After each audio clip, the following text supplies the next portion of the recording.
Agora, se o seu problema é demonstrar conhecimento filosófico, cultura filosófica, segundo os cânones da universidade, especialmente da universidade brasileira, então, meu filho, você vai ter que examinar muitos textos com muito cuidado e você mostrar que você dominou aquilo nos mais mínimos detalhes. Agora, você pode passar a vida fazendo isso sem perceber qual é a experiência cognitiva fundamental que está ali. Por quê? Às vezes, quando você percebe, depois de você ter perdido anos da sua vida destrinchando o texto filosófico, quando você descobre a experiência fundamental e você diz, é só isto? É esta bobagem? Eu digo, olha, daí você vai ter que confessar que você foi feito de palhaço. Eu perdi meu precioso tempo. Eu, por experiência, sei que quando as pessoas acreditam numa palhaçada, quando elas percebem que é palhaçada, elas entram numa crise. Em vez de confessar, olha, paguei mico de novo. Olha, eu paguei mico inúmeras vezes.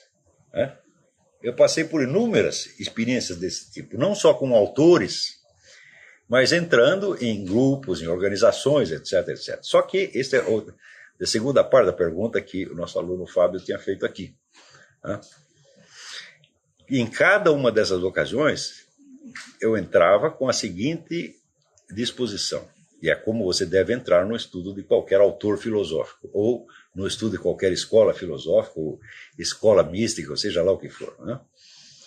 Eu vou fazer tudo o que me mandarem, e vou fazer com toda a boa vontade do mundo, sem criticar, sem analisar nem coisa nenhuma, para eu perceber qual é o resultado. Ou seja, que resultado se obtém quando se segue essa instrução da maneira mais honesta e obediente possível, sem nada colocar nela nem tirar, sem alterar nada.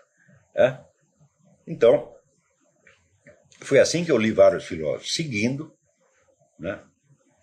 o trajeto deles, até o momento em que eu percebesse qual era a experiência filosófica fundamental, e daí eu poder dizer, bom, isto vale alguma coisa ou não vale nada.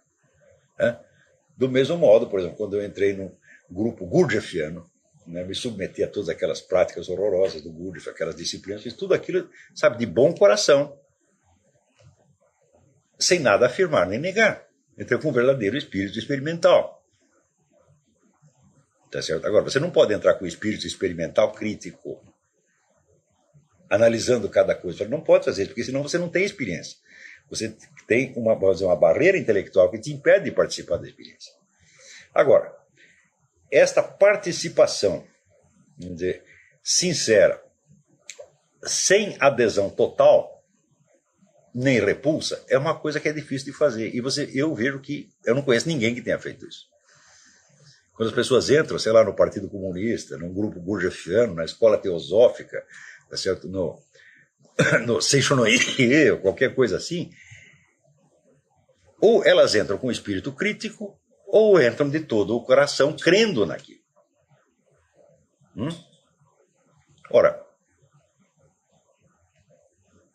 isso quer dizer que se você se decepcionar com a coisa, então seu mundo caiu, você vai ter uma crise. Se eu fosse ter uma crise cada vez que eu me decepcionei com uma coisa dessa, eu estaria morto já. Mas, como eu entrava com este espírito de total boa vontade, tá certo? De viver uma experiência, e só isto, então eu entrava para um lado, saía pelo outro, sem nada sofrer, a não ser às vezes alguma inimizade que me sobrava, e levando a experiência. Então, eu estava contando aqui, eu fiz 8 psicanálises. Cada uma delas foi uma experiência. Então, quando eu digo, tudo isso não serve para nada, eu sei o que eu estou falando. Tá certo? Mas eu vivi aquilo com toda boa vontade, sem medo de ser alterado. Mas eu não precisava ter esse medo, por quê? Porque eu sabia que no fundo de mim permanecia algo que era inalterado, que era o quê? A confiança no conhecimento. E a confiança no guiamento divino do conhecimento. Eu digo, olha, eu não sei o que é isso, eu não sei no que vai dar, mas Deus sabe. Então, mais dia, menos dia, ele me faz. Se eu agir honestamente em todos os passos da experiência, Deus me mostrará o que eu quero saber. Sempre mostrou, isso nunca falhou. às vezes, certas experiências nos levam a conclusões paradoxais, enormemente complexas, difíceis de transmitir. Né? Por exemplo, a minha experiência com o estudo da astrologia. A astrologia é um bicho de 7 cabeças. É um mar de contradições que não acaba mais. Né? Acho que não tem um livro de astrologia que diga a mesma coisa que o outro. Né? Então, isso aqui, eu pensei assim, isso vai me dar muito trabalho. Vai levar muitos anos para chegar a uma conclusão. Então, eu fiquei no meio daquilo, sem afirmar nem negar, com espírito experimental, e cheguei a umas tantas conclusões que eu expus nos cursos da chamada astrocaracterologia. Quando eu expus essas conclusões, eu vi que eu estava livre daquele assunto. Eu falei, eu não preciso mais estudar esse assunto. Por quê? Porque eu cheguei a X conclusões, e daqui para adiante, eu estou livre para tratar de outros assuntos. Agora, eu lembro que uma vez, um parente meu, quando soube que eu estava estudando negócio de astrologia, ele falou, escuta, mas você acredita mesmo nisso ou é um meio de vida? Eu falei, agora você me pegou, porque não é nem uma coisa e nem a outra. Né? É, como dizer, uma experiência cognitiva que eu estou fazendo, mas você não vai entender o que eu estou querendo dizer com experiência cognitiva, hein? Porque você só concebe 2 coisas, ou crença, ou trapaça. Então, você só concebe 2 tipos de seres humanos, o vigarista e o otário. Eu gostaria de não ser nenhuma coisa nem a outra, mas isso parece que está além da imaginação nacional. Então, quando você lê um autor, sobretudo, quando é um autor que está exigindo de você, no início, a aceitação de certas afirmações que, no fundo, você não pode aceitar, é com esse espírito que você tem que entrar. Você fala, bom, vamos ver no que vai dar. Então você se deixa conduzir por aquele autor, mas sempre procurando, por trás do texto, o ser humano real, que teve uma experiência cognitiva real. Vai dizer, quem é esse cara? Vamos ver o que ele tem a me dizer.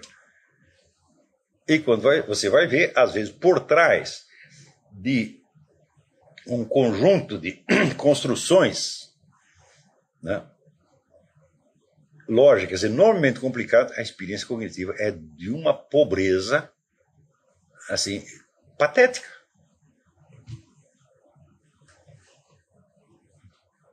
Daí você fala, não, perdi meu tempo. Eu acho que eu perdi meu tempo estudando Kant.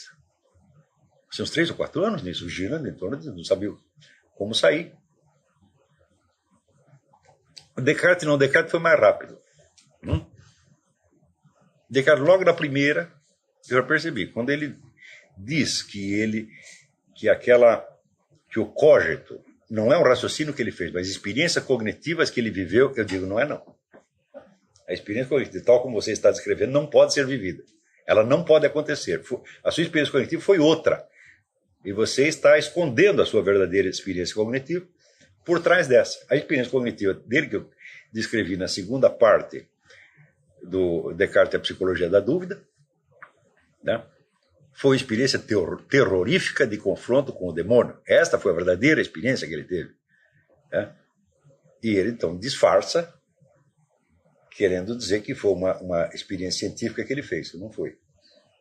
Certo? Então, no caso, o próprio relato que ele oferece da experiência encobre a verdadeira experiência. E aí você precisa cavar, não o texto, mas as condições sem as quais o texto não poderia ser escrito. Presta atenção. Analisando o texto, você nunca vai perceber isso. Isso não está no texto. Agora, se você tomar o texto não como conteúdo da filosofia, mas como expressão parcial, posterior, temporária e deficiente de certas experiências cognitivas, você chega até as experiências cognitivas, as revivencia e aí você entende a filosofia.